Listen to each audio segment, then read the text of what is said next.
guys, welcome to our YouTube channel RKTUTORIALS, and me Richa Tripathi is here before you with my fourth part of electrochemistry which is about Kohlrausch law. और आज के अपने इस video में हम discuss करने वाले हैं कोहलराउच लॉ के बारे में। कोहलराउच लॉ बहुत इजी और बहुत इंपॉर्टेंट टॉपिक है एंड कोहलराउच लॉ को बेटर समझने के लिए first you have to clear about limiting molar conductivity, जिसके बारे में हम ऑलरेडी अपने लास्ट वीडियो में अच्छे से डिस्कस कर चुके हैं। तो इस वीडियो में हम लोग उसके बारे में थोड़ा सा जान लेंगे, बट उसके बारे में हम लोग डीपली डिस्कस करने वाले नहीं हैं क्योंकि ऑलरेडी हम उसके बारे में अपने लास्ट वीडियो में डिस्कस कर चुके हैं। और इस वीडियो को अच्छे से समझने के लिए वीडियो को लास्ट तक जरूर देखें और वीडियो पसंद आए तो उसे लाइक, शेयर और सब्सक्राइब भी जरूर करें। So let's get started about Kohlrausch law. What Kohlrausch law is. तो अभी मैंने आपको बोला कि इस कोहलराउच लॉ को अच्छे से समझने के लिए पहले आपको लिमिटिंग मोलर कंडक्टिविटी के बारे में जानना होगा।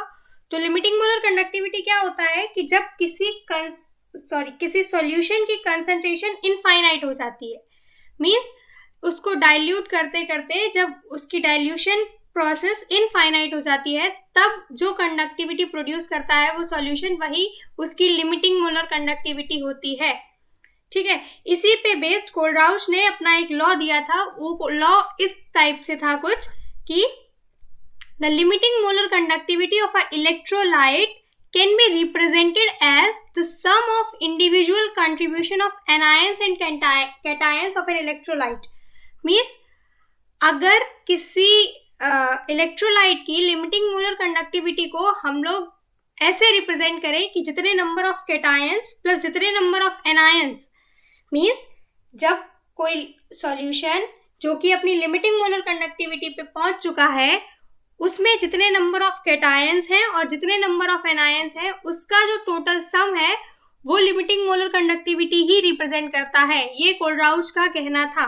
तो what Kohlrausch law actually is कि the limiting molar conductivity of a electrolyte can be represented as the sum of individual contribution of anions and cations of an electrolyte।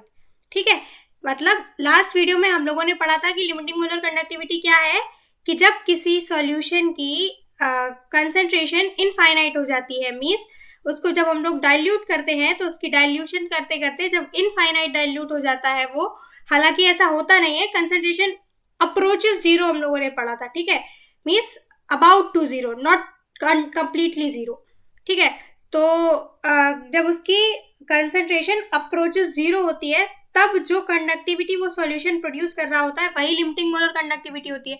और यहाँ पर कोहलराउच ने कहा कि लिमिटिंग मोलर कंडक्टिविटी को हम ऐसे भी रिप्रेजेंट कर सकते हैं कि जो हमारा सॉल्यूशन है उसमें जितने नंबर ऑफ एनायंस प्रेजेंट हैं एंड जितने नंबर ऑफ कैटायंस प्रेजेंट हैं, कब जब उसकी कंसंट्रेशन जीरो है, सॉल्यूशन की ऑलमोस्ट जीरो है, तब जितने नंबर ऑफ कैटायंस है और जितने नंबर ऑफ एनायंस है, अगर हम उसका सम करते हैं तो वो हमें लिमिटिंग मोलर कंडक्टिविटी की वैल्यू ही देता है।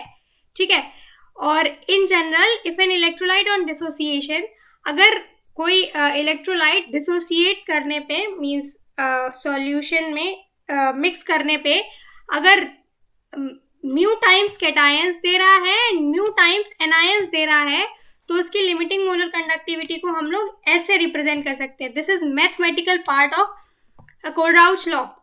Means mathematically Kohlrausch law is represented as this form. ठीक है, तो दिस फॉर्म, ये फॉर्म पूछी जाती है। अगर कोहलराउच लॉ का स्टेटमेंट नहीं पूछा जाता है तो इस तरह से पूछा जाता है कि give mathematical representation of Kohlrausch law. और ये बहुत बहुत इंपॉर्टेंट टॉपिक है, 1-2 नंबर में पूछे जाने के लिए। ठीक है, तो ये रिप्रेजेंटेशन क्या कह रही है, इसमें जो ये लैम्डा प्लस आयंस हैं ये कैटायंस प्रेजेंट कर रहे हैं और ये लैम्डा माइनस आयंस हैं ये एनायंस को प्रेजेंट कर रहे हैं। ठीक है, तो जब total number of cations plus total number of anions को जब हम ऐड करते हैं तो जो हमें रिजल्ट मिलता है या जो हमें नंबर मिलता है वो लिमिटिंग मोलर कंडक्टिविटी, उस सॉल्यूशन की लिमिटिंग मोलर कंडक्टिविटी को प्रेजेंट कर रहा होता है। ठीक है, तो आज का हम लोग का यही टॉपिक था। हाँ, here we ends our topic. और अगर आपको कोई भी डाउट हो तो आप कमेंट सेक्शन में जाकर हमसे जरूर पूछें।